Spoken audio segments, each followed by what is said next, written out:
Hey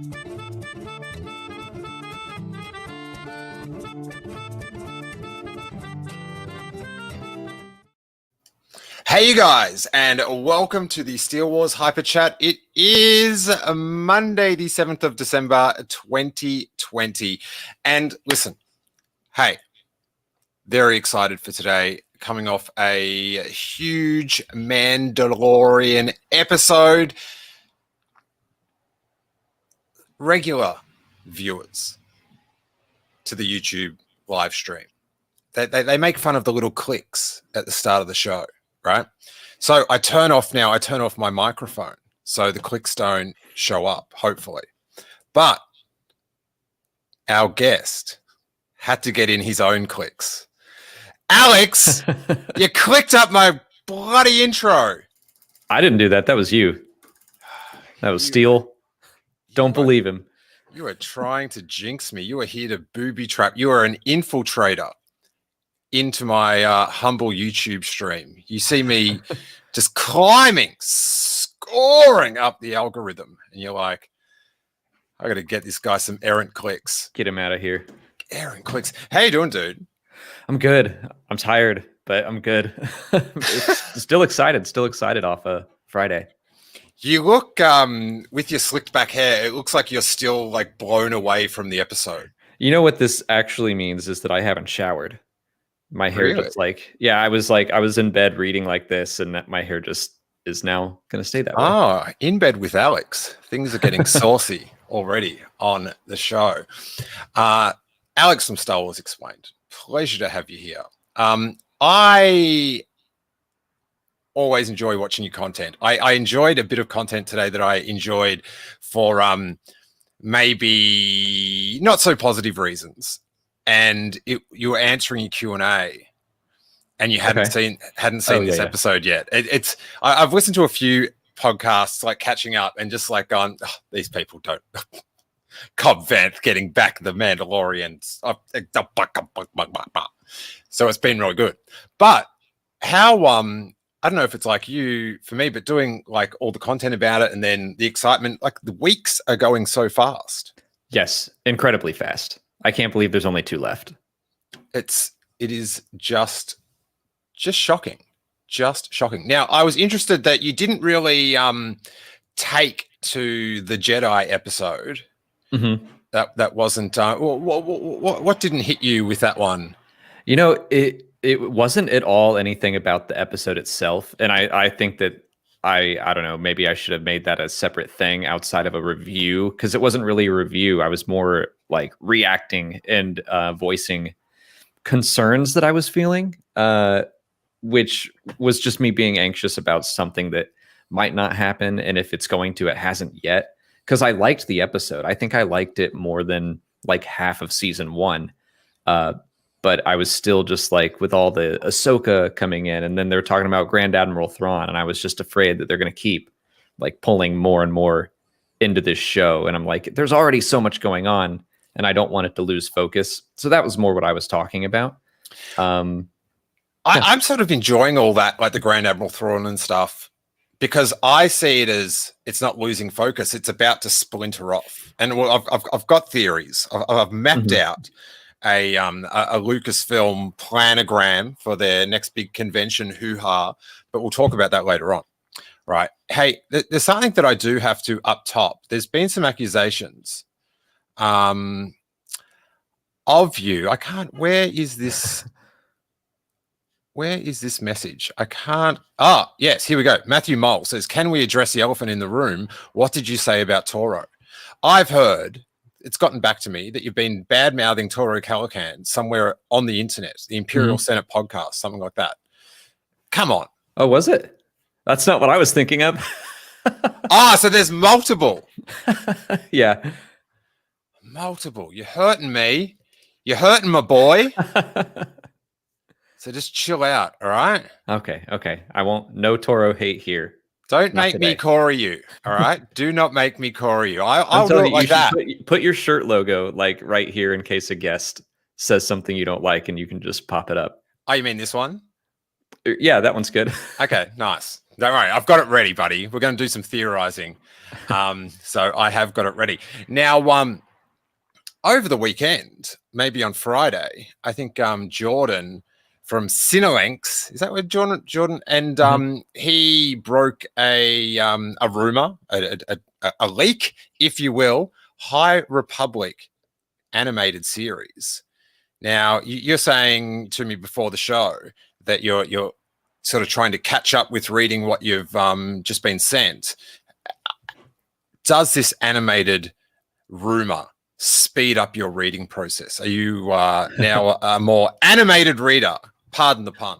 I mean, I was going fast regardless. They're allowing us to talk about what we've read on the 14th, which is Monday, and I just got the books, so I'm trying to read all three of them so I can talk about them fully. But so far, like the idea of an animated series in the High Republic, I mean, the High Republic as an era just excites me because it is so new and it's like breaking just completely fresh ground that we haven't ever seen before. And so far what I've seen, I'm like, they're nailing it. So yeah, if they were to keep on going with that era and keep growing that out, I'd be very on board. Now, we're about to enter a segment of the program that it's one of my favorites. And thankfully, we get to do a segment like this more and more often these days. And it is when Steele gets it right, right? It's people are getting sick of it. Do you know what I mean? Oh, another Steele got it right segment, but whatever. Anyway, this is a rumor, so it is not confirmed, but I'm going to pre-claim it because I was so sure they had to have been doing an animated series just based on how much they were gushing about the honor of doing all the concept art and stuff. Like, you just wouldn't have, like, if they it would does just seem like a lot just for books. Yeah, like if they're just doing it, comics and stuff. So yeah, but even so, like comics or like book covers and stuff, it's sort of just like, come on, man, just chill. Like, I know it's Star Wars and it's all good and stuff, but the detail they were going into it just seems so overdone for just a comic series and stuff. So thank you, Sam, for your support. Appreciate it, buddy. Appreciate it. Another classic segment of Steele was kind of right. Now, next episode, what do you reckon? Are we getting, is the entire episode going to be a prison break episode? Man, I hope not. Just because I wasn't the biggest fan of Mayfeld and his crew. So, which is kind of the point, that like they are supposed to be a bunch of terrible people. Oh, see, that's the Toro effect. People don't get how good a performance that was. I mean, I agree with you. He is supposed to be unlikable. And so are all like all of his old crew is supposed to be like, look how terrible he used to be and how far he's come. So when they were like, we got to break Mayfeld out of prison, I was like, really, him? So I hope it's not like a whole episode just to get Mayfeld. I hope it's more of a, we're putting the crew together, kind of like chapter 7 was, where it was like, we're going here and we're picking up Kara. We're going here, we're getting Queel. We're gonna go do all that. So I hope it's more of a God. Really I hope they don't go pick up Queel this time. Oh no, I hope not to. You know who we need again? They're gonna reanimate the IG-11 droid or statue that they constructed. They're gonna go IG-11's back. But I hope it's more like, let's get Bo-Katan, let's get Mayfeld, maybe let's get Cobb Vanth. I don't know if he would be up for a fight without the armor. Might be a weird thing to see Boba Fett there with him, but here we go. I like this. Kieran Dodrell says, chances Bill Burr says Boba Fett where? That's not bad. That's not bad. Bill Burr wouldn't get the Star. Oh, that's a Star Wars reference. Okay, great. I sort of agree and think that's what we'll see, because I feel like at the end of this episode, everything has to be set up for the finale. We have to know who's in play, who's going to be going on the adventure, what the adventure is going to be, what the stakes are, who's going to be doing what. And then for the final episode, we'll get that to play out. I kind of hope it's similar to chapter 7 and 8, where they very much feel like a 2-part finale. Like I hope that the adventure kind of starts in this next episode, at least at the very end, and we get like a cliffhanger moment. Yeah, I don't feel like it is. I feel like they've swapped around the dynamics of last season, and we're getting chapter 6 now in the chapter 7 spot. Like I feel like the tragedy and the finale episode will fit together as a complete story of like Grogu gets taken, let's go get Grogu. And I feel like the middle one will sort of be a more productive version of chapter 6. I need that, that dude, the GIF, and he's in front of all the lines and stuff like that. That's what I just did to myself. So, but very, very exciting. Let's go through. I created this graphic, which when I was finished,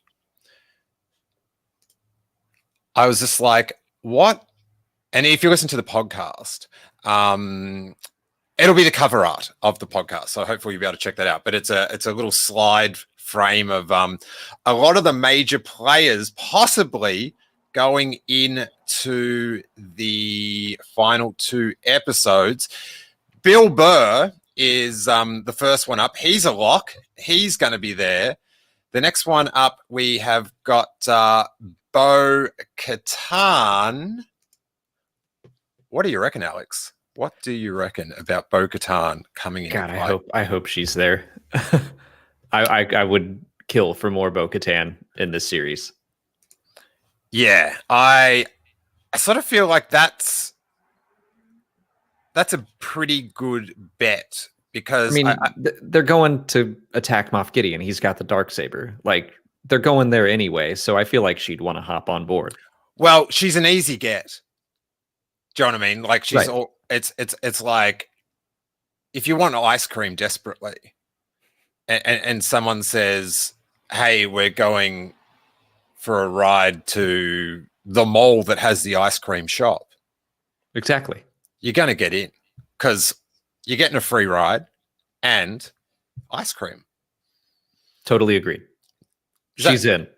What do you think about my Star Wars ice cream metaphor there, with the Darksaber being the metaphorical ice cream, as you will? I couldn't have explained it any other way. Bang. And that's from Star Wars Explained as well. So you're like one of the top explainers on the internet. You know what I'm saying? I don't know how I feel about it, but yeah. You feel it. You feel it. So yes, next up, Ahsoka. I'm going a no, but the end of this season does seem like it's on crazy fast forward. The thing I thought was going to be the season finale was in the first scene of last week's episode. Right. Is it too soon for her to return? Yeah, I also don't think she should show up. I think it might even be like bringing too much. It's kind of like how sometimes in the MCU movies, it's like, well, we got to find a reason for Hulk and Thor not to be in the Civil War movie, because whoever's sides they're on, it's just gonna that side wins. So Ahsoka, I feel like, might be too much for what they're about to do, and I'd rather they keep it on a smaller scale. I got a theory about Ahsoka. And you know how they talked about how, like, there was speculation about when the Mandalorian falls in with the final epilogue of Star Wars Rebels, and everyone thought the epilogue was before this. Mm-hmm. But another little quick segment well, it's not even proven yet, but Steele might be right. That's what we should call this segment. Yeah. There's a possibility that I'm not wrong this time, is maybe the most apt description for the segment. But I thought it was going to get Sabine, because like that's a story in itself. But my theory is now, developed over the weekend, is that it was before Sabine this season, and when we see her again in season 3, it'll be after, because she now knows, presumably, she's got some hint or clue where Grand Admiral Thrawn is, so she can activate her plan of going to get Sabine and then going to look for Ezra. Where do you stand on this little goofy? Yeah, I agree. And even Filoni, he didn't straight out said, but he was like, "Oh, there's a chance, that the Mandalorian might take place before the epilogue." And to me, that I feel like that's him saying that it does. And also, she's still wearing like that gray robe. I don't know why that it feels like thematically as her character, like it's going to move into her Gandalf the White mode or whatever, but she's not there yet. So yeah, I don't know that. That's a good question or a good thought that maybe when we see her again, it will be after the epilogue or something. But yeah, I don't know. I do agree that I think that the epilogue of Rebels takes place after Chapter 13. Because this is what, based off rumor and dear wishes, this is my rollout of Disney Plus content in this era, right? So season 2 ends, then in between 2 and 3, rumored Boba Fett series. And I would like for that to be multiple time zones, if you will. It's like trying to organize a Zoom with Australia, but covering when he was like pre-Sarlacc, after Sarlacc, everything before season 1, or maybe 2. You might be able to show Fennec Shan. Maybe you want to have a little bit of Robo Tummy backstory in there. Shout out to Noah Van Outlaw, the internet's leading Tummy fan. Then you come back with season 3, and Ahsoka's back. She's got Sabine for 1 episode. They say they're off on their adventure. Rebel sequel, live action between seasons 3 and 4. Okay. Following their adventure to get Ezra. Then this is when you need a graphic. Yeah, well, that's what. Dude, you try to keep all this up here. It's like, that's why I need that GIF to support me with the dude, just so I've got like. Anyway, season 5 finale of The Mandalorian. Everyone's back for this one. This is your end game. Blah blah blah blah. You got Ahsoka, you got Ezra, you got Sabine, you've got all heaps of squad. Do you know who else you've got? You've got Luke Skywalker. That's who you've got. I mean, you've been asking me, I think, every single week I've been on. I am not done. Sorry, neighbors. Sorry, but I'm not. After season 5, new series starts. Jedi. Luke Skywalker, post The Mandalorian, pre The Force Awakens. 5 years of that bad boy. What do you say? Hey? Oh, that sounds like a lot. I've definitely warmed up to Luke Skywalker being in The Mandalorian, because the stuff on Tython, I'm like, to me, Luke Skywalker makes the most sense as the Jedi that Grogu would reach out to. It could be anyone. It could be any of those other options, but Luke makes sense to me. So I'm like emotionally preparing myself for that. It's just one of those things that, like, anytime you're gonna have to recast a beloved character, I'm always going to be a little bit hesitant about it. I felt that way about Alden Ehrenreich and Han Solo, but he knocked it out of the park. So, like, I'm happy to be proven wrong, but just the idea of recasting Luke Skywalker for a live action series, my instinct is like, I don't know. Listen, buddy. He's down there already, filming his little Falcon Winter Soldier deal. Get him in the little cloak. He's filming that here in Atlanta. He's not in the volume. Really? Yeah. All right. Hey. You they can bring the volume to him. Yeah. You're killing me, Alex. Killing me. I don't know why you keep inviting me back, frankly. but that would sort of that would be like I hope, even if I'm misguided in all my entanglement, I hope something like that is in action, because one of the things that's been so fun about watching these two series is like in the end, I felt like all the time I spent watching that Force back was sort of time wasted, because it was clues to a mystery they didn't know the answer to. So what was the point of analyzing the clues? This, just all the little things, and it has just been just a tremendous, like, enriching experience. But you were going to say something, Alex. Sorry. Well, I wanted to say that, like, I'm super on board for that story. Like, the Luke Skywalker does a Jedi Temple story. I'd love that as an animated series. That's just, it's fully like my own mental block over recasting Luke. If they did him animated, I'm like, yeah, fully on board. It's just I need to get over the whole idea. I'm trying to be on your side here. All right, well, listen. You sure you want him animated? You want to see this? You want to see this every week, do you? He looks great. That's my Luke Skywalker.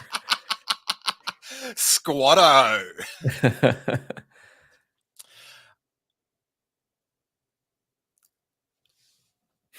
Listen. You bring me on here to challenge you. That's why I'm here. A few months ago, right, I would have said, yeah, let's do this animated Luke Skywalker action. But it's been a tough year. And the Mandalorian has come back, and the Mandalorian is just making dreams come true. Boba Fett, Ahsoka, the potential return of Toro Calican, right? So why not my time? Why not my time? But this show is so buck wild that now, like, it is literally crazy. Like 6 months ago, there's no way I would have thought Luke Skywalker could actually come back. And I'm just like, no, this isn't reality. This is a bizarre, high budget comic book, and they can do anything. Yep. So, yeah. What about this one? About because we're talking about, you know, Luke Skywalker, if he's the Jedi. There's one going around that it terrifies me, because I rank it with Rey being Palpatine's granddaughter. Right. I think I know what you're going to suggest, and I think I'm on board with you if I'm right. The floor is yours, Alex. Explain my Star Wars. Mace Windu? Oh, damn. Is that who you were coming up with?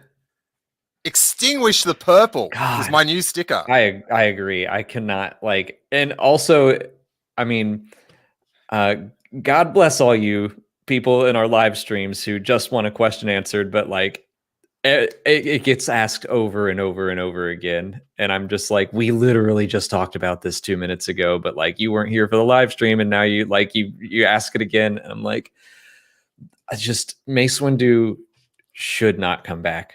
I don't know where the obsession comes from. I guess it's just that, like, Samuel L. Jackson actively wants to, but it just doesn't.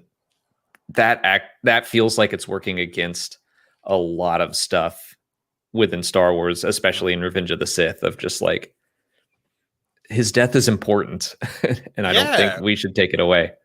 Yeah, I don't want that death.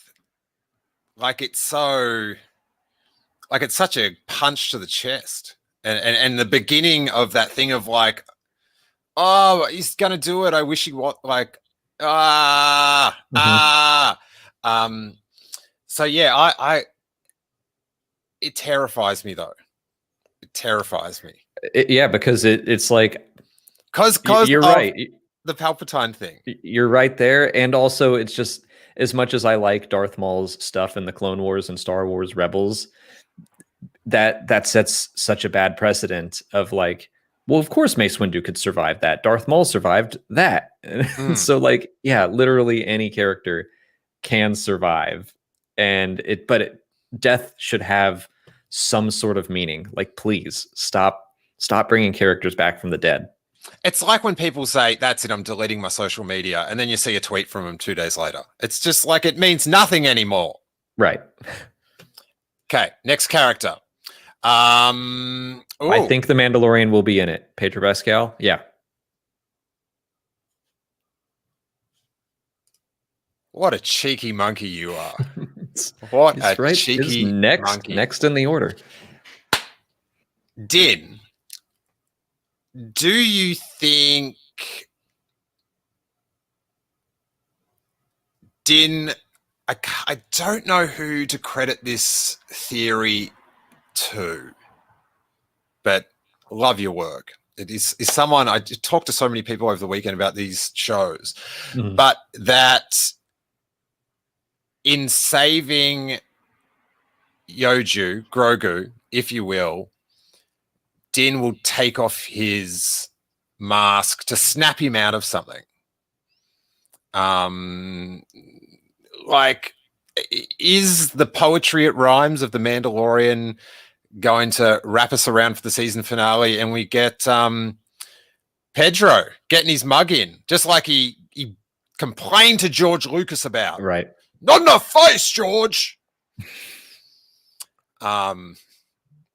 He's just like, oh, they don't use my ideas either, dude. So just chill out. Just here for I just wanted to meet Baby Yoda. He's named after me, apparently.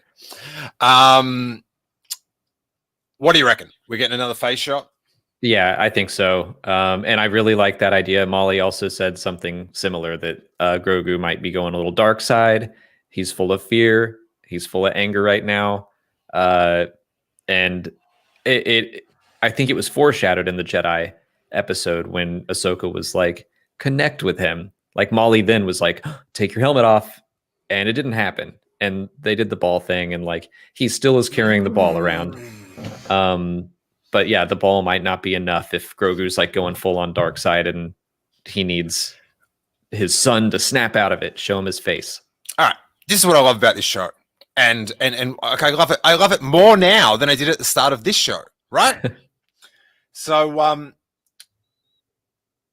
if that whole thing with, the drink thing and how Yoju was so fascinated, like if that is the start of this plot line, like so subtly put in, and then the connect thing, and he didn't take his mask off, that would be something. That would be something. But let's talk Grogu, if you will.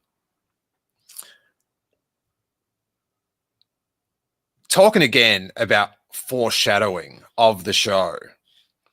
Ahsoka warning that he could turn to the dark side.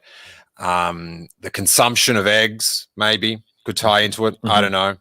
Maybe I think they just like misread the room on that one.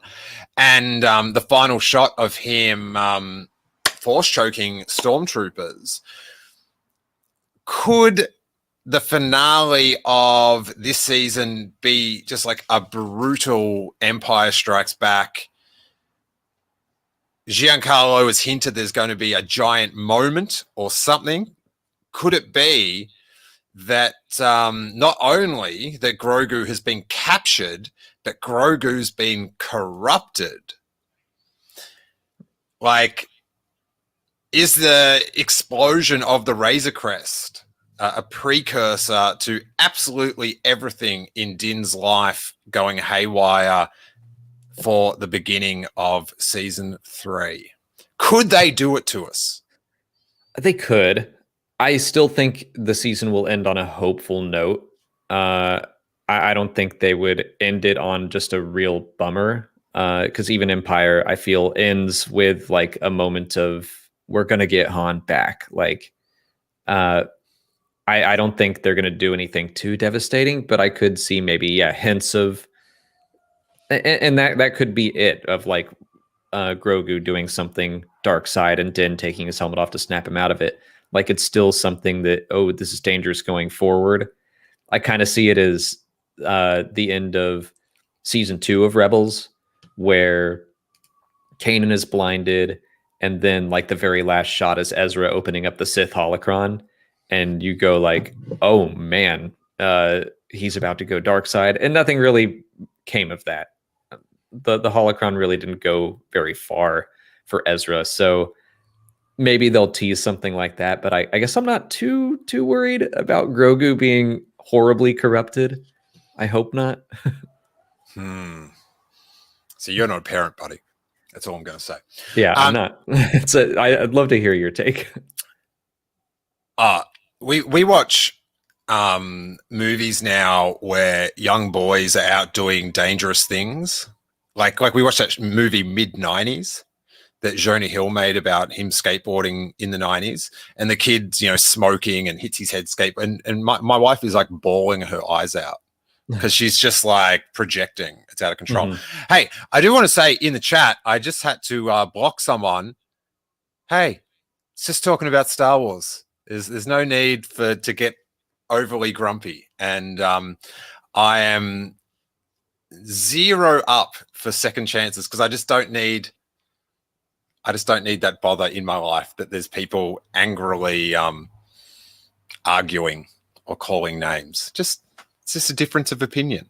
Like, I grit my teeth while this little slick YouTube star over there dashes my dreams about Luke Skywalker. I've been wrong about like literally everything this entire season, mate, so that's why I'm watching your Q&As late, so I can just like he's schmo way down on that one. Know what I'm saying? Yeah. All right, Talking Sith podcast is in the super chat. Thank you very much. Since they are casting fans now, yes, Steele as Dash Rendar. Oh, that would be imagine Dash Rendar being Australian. What a twist on the character. Just to make him more annoying. He's there when Sebastian Stan ignites the green. Oh, Josh, Talking Sith. I think they'd have to fire you. I don't think you could keep a straight face. Dude, I'm Dash Rendar, mate. Space Aussie. Yeah. It's pretty good. Thank you. All right, so you reckon Grogu, we're going to get a happy Grogu conclusion? I hope. Just voicing hopes here. I don't know. They're so bold. That Razor Crest. Everything's on the line. Let's go back to our little facials here. Boba Fett, obviously, he is going to be featured. There's theorizing about Boba Fett sort of bequeathing or passing on and then getting the slave one. I don't like it. Don't bring him back, then kill him, and don't then like muddy the water of who all these characters are by giving the other Mandalorian the other dude's ship. I would prefer, if that were to happen, I'd prefer he just retire. Like, maybe he just wanted the armor for sentimental reasons, and he's like, okay, now I'm just going to chill. You want this ship? Bye. Which I'm also kind of like, I liked the Razor Crest. I like the slave one too, but like that's Boba Fett's ship, and I don't want Din to take on too much of Boba Fett's personality. Yeah, and he's sort of already, like, his storyline is how important all his father's things are to him. So it would sort of, make that a bit sort of bittersweet. But hopefully he has a rousing time and then goes off for an adventure between season 2 and 3, a la the prediction, because I'd like to see that dude crawl out of the Sarlacc. Me too. I think there's a lot of questions to answer. Oh, I'm sorry. What if in the flashbacks that you got to see Back to the Future 2 style, like bits of the Sarlacc battle from a different angle? That'd be cool. That'd be tight. Like, I know people watching, this is terrible. Just like, let's do new things. It's like, if you're going to go there, go there. Serve it up. I talk about this all the time. I know it's bad, but I'm still eating it because it's delicious. So I am up for that. So Cobb Vanth. Man, as much as I love him, I don't think he's going to go on this mission. He's still right there, right behind me, watching over me always. But without the armor, I don't know. I want their paths to cross again, just like they promised. But I think it would be very strange if he and Boba Fett were there. But maybe that's how we get some of those answers. Because I'm like, why didn't Boba Fett just go get his armor? Like, he knew the man by name. He could have done it just by watching him beat the hell out of stormtroopers. Like, I think he could have taken his armor back. So why didn't he? I feel like I'm putting this problem in with why Din doesn't take his helmet off, but all the other Mandalorians do. Like, I feel like they've got the answer to that. I do too. I just want to know it. Yeah. My thing is that he came out of the Sarlacc. The Krayt Dragon was living in the old Sarlacc's hive or whatever, cave, nest. Is it a nest? Pit. Yeah. Hey, one man's pit's another man's nest. You know what I'm saying? That's what I've always said. But so he could have been just, set up shop there for a couple of years as he healed. Like, do you think his face is messed up, like, from the Sarlacc? Yeah, I mean, that looked like acid kind of burns to me. Yeah. So he could have been there healing for years, knowing that Cobb Vanth has the armor, and also just like going, well, it's there. It's not going anywhere. It's doing some good. Like, because he seems like he's had a change of heart since how he was depicted in the comic books and stuff. And he also, if he goes to get it before he's ready, he loses maybe the element of surprise that Boba Fett is alive in the galaxy. So he might not want to play his hand. But then when Din takes it off planet, like, his hand is forced. Right. And he has to go chase him to go get it. He would have been happy to have it there, because the other hint at like that fitting in is how surprised he is, to see that Imperial cruiser and that sort of stuff. So maybe he's sort of been, in his little Tatooine vibe. What do you make of all that, Alex? Molly and I were laughing about how, the Empire tracks him to Tython. Boba Fett tracks him to Tython. We were like, is the Razor Crest just riddled with tracking devices? Not anymore. Not anymore, no. Because Din can't, be bothered to check for homing beacons. But there's probably 8 on there. Who knows who else is following him? Mate, they're little plot devices, all right? Chill out. Yeah, I so hope to see Cobb Vanth again, but it's hard for me to work out how he would get into it, and also how productive he would be without this amazing suit. So very confusing. Fennec Shan, she's along for the ride, so that is all good. And Grief Karga, interestingly, was not there with Cara Dune in the office. So does that mean that he's not in the adventure? Perhaps out of mind, out of sight, and then's going to come back towards the end of the final episode. Sort of. I think I'd be surprised if he wasn't, just because, I mean, it was the same deal with season 1 where I was like, oh, here are the stars of the show. It's the Mandalorian and Cara Dune and Grief Karga and Queel and IG-11. And all of those characters outside of the Mandalorian were in 2 or 3 episodes. So I would like to think that Grief Karga is still going to be in the big team up episodes. And he loves that baby. Rick Villanueva. Grief sold Mando out. How dare you? Oh, Jason, even worse. Grief died off screen. Oh, no. God, Poochie style. John Bishop says, was Fennec Shand a cyborg to begin with? Alex? Not that I know of, but I mean, she's got the mask. She's covered up in leather. Maybe she had a cyborg hand. I mean, Luke is technically a cyborg too. Never thought about that. Then who else have we got in our little picture? I think we're almost. Oh yeah, Grief Karga, and then we've got Moff Gideon and little Grogu. And Alex, you do predict that Grogu will be back with Din. I think so. I'm mostly making that prediction for Molly's sake. I don't think she could handle an uncertain fate for Baby Yoda for an entire year. I think she needs to know that he's happy and safe at the end of the season.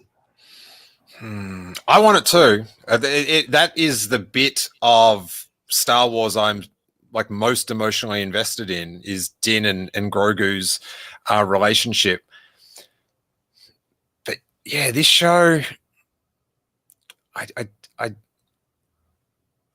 sort of trust it to not do what everyone expects sometimes. Sure. I am concerned. I am concerned. I guess that's about it for you. Got any other little thoughts going on there, Alex? I'm excited to see the Dark Troopers like in action, actually do some fighting.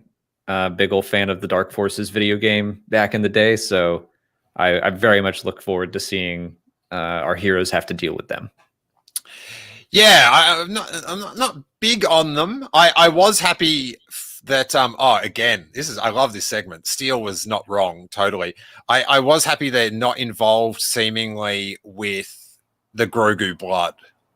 Like I like that they're, because they're sort of introduced, all those concepts in the same episode. I sort of like that they're separate things, and the show's not about the production of Dark Troopers. They're already a thing. They're just there, yeah. Yeah. I'm happy with that sort of, because that sort of quest didn't really interest me. Is Moff Gideon shooting up Grogu? Is he are we going to see that he's implanted himself with force powers in the final episode of this season? I mean, he might try. I don't think it's going to work, but I would be surprised if he went for it. But if it's a move of desperation, maybe he tries it. Excellent. Alex Damon of Star Wars Explained. Let the good people of the internet know how they can get onto you. I'm on YouTube at Star Wars Explained. We're on Twitter at Star Wars Explained. I'm on Twitch at Alex Damon Live, and I will be on the Movie Trivia Schmodown defending my Star Wars Championship belt this Saturday. I believe that is a pay-per-view match, actually. For now, it will be eventually released online for the public. But the Schmodown Spectacular 5 happens this Saturday.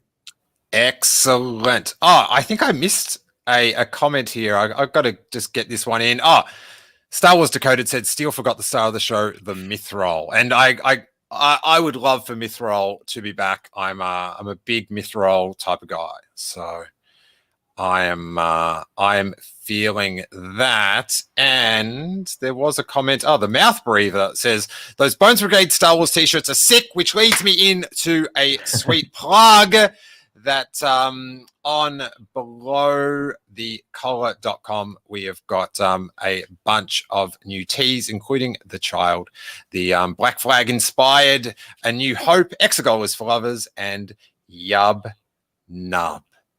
Teas, great for any occasion, welcomed under any and all Christmas trees. You know what I'm saying, Alex? I do. I know when you want to show Molly, your lovely wife, that you care, you will present her with an Exegol is for lovers t-shirt, just to say, I gotcha. I think I would also do the Child shirt. Why stop at just one? Oh, yes. Brilliant. Great stuff. Those improv classes did pay off. Don't listen to anything I've ever said to you. But Plus. It's been so much fun. Oh, I should point out that if you're listening to this on the normal podcast feed, it's because it's a Patreon all access episode. And I do episodes like this every day, Monday to Thursday, that on YouTube Live that anyone can watch, or you can get them in your podcast feed if you're a patron from the $3 level and up. So check that out at patreon.com/Steele Wars, plus all these bonus shows that we do. One of the most pertinent ones at the moment is me and Hawes Burkhart call each other for a Hawes Calls episode every Friday to gush or gripe about the Mandalorian episode over the phone. But thankfully, it's been mainly a gush, rarely a gripe. But this episode has seriously gone on long enough. So we will send it home, and may that force be with you.